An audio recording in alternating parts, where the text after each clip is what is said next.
E a displasia de Meyer, hein? Que raios de doença é essa que eu nunca tinha ouvido falar?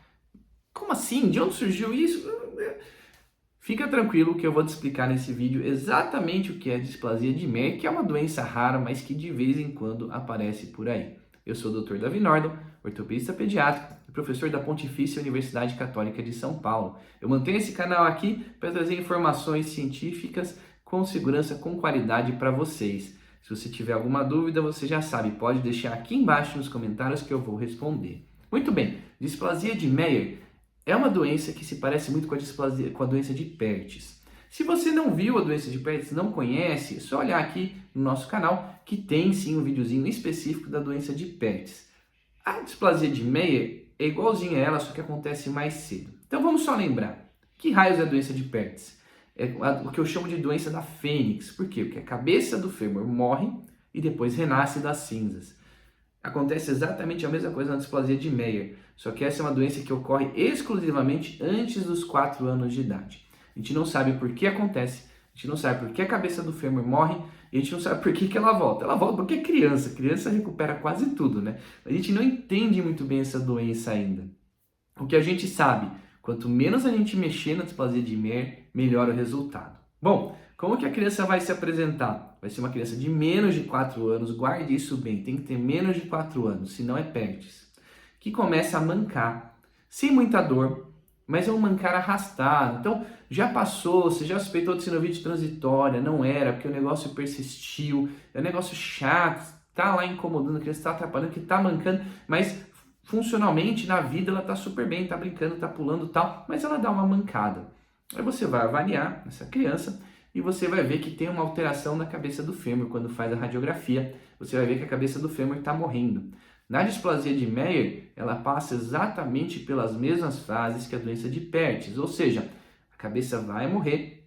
E lembra do exemplo que eu usei no Pertes? Que é como se fosse um domo. Então imagina um domo com colunas segurando.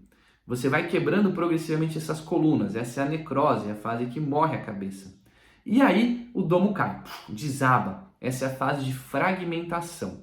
Na sequência, você começa a reconstruir as colunas e o domo sobe de volta. Essa é a fase de reossificação. E aí, por fim, a gente tem a fase residual, que é quando não está acontecendo mais nada, é o que sobrou do quadril. Nossa grande missão, tanto na doença de Pertz quanto na displasia de Meyer, é fazer com que esse quadril volte a como se fosse um quadril normal, o mais esférico possível, o mais bem encaixado possível. Por quê? Quando o quadril não volta legal, ele vai levar a desgaste, é igual uma peça do carro que não está bem ajustada, sabe? É igual, por exemplo, um freio sem pastilha de freio que raspa direto no disco. Então isso vai desgastando e vai causando dor e artrose na criança. Mas o lado bom é que a displasia de Meyer evolui bem com, sem ou apesar do médico, certo? A gente sempre brinca disso. Por quê? Porque o importante na displasia de Meyer é você não atrapalhar a natureza. Eles melhoram, só que demora, gente, demora muito. 3, 4, 5 anos de evolução dessa doença. Ele vai passar dos 4 anos, vai continuar, continua sendo o Meyer que começou antes, mas é um negócio muito arrastado. A cabeça vai se formando de novo bem devagar. Nesse meio tempo, o que é super importante na displasia de Meyer? A criança manter a mobilidade do quadril, especialmente de abertura, assim. Por quê? Imagina que a cabeça do fêmur encaixada direitinho no acetábulo. Este movimento aqui vai remodelando a cabeça. Então vai fazendo uma cabeça esférica. Se ela tiver uma restrição, putz, eu não consigo abrir muito aqui, não vai moldar legal. Ela tem que ter uma amplitude total desse quadril para ele conseguir ser bem, fazer um remodelamento bem legal. Então esse é o mais importante na displasia de Meyer. A gente recomenda evitar as atividades mais intensas, só que isso numa criança de 3 anos é quase impossível. Vai tentar falar para o seu filho não pular, você vai ficar maluco, você vai falar isso a cada 3 segundos. Né? Então a gente dá essa orientação. Outras atividades que são muito boas para eles fazerem, que não tem impacto, por exemplo, é a natação. Pode fazer à vontade, natação sem problema nenhum. E ajuda também a controlar o peso, que às vezes a gente deixa a criança mais quietinha e elas vão engordando. Isso também sobrecarrega, no Meyer é mais tranquilo, mas é uma coisa que atrapalha muito na doença de Pertz. É uma doença que a gente não precisa fazer nenhum procedimento cirúrgico, nem nada assim, é simplesmente o acompanhamento com o seu ortopedista pediátrico, ficar de olho na evolução da cabeça e evitar que perca essa capacidade de abrir a perna. Então, quanto mais mantiver essa abertura da perna, o movimento do quadril, melhor vai ser o resultado, certo?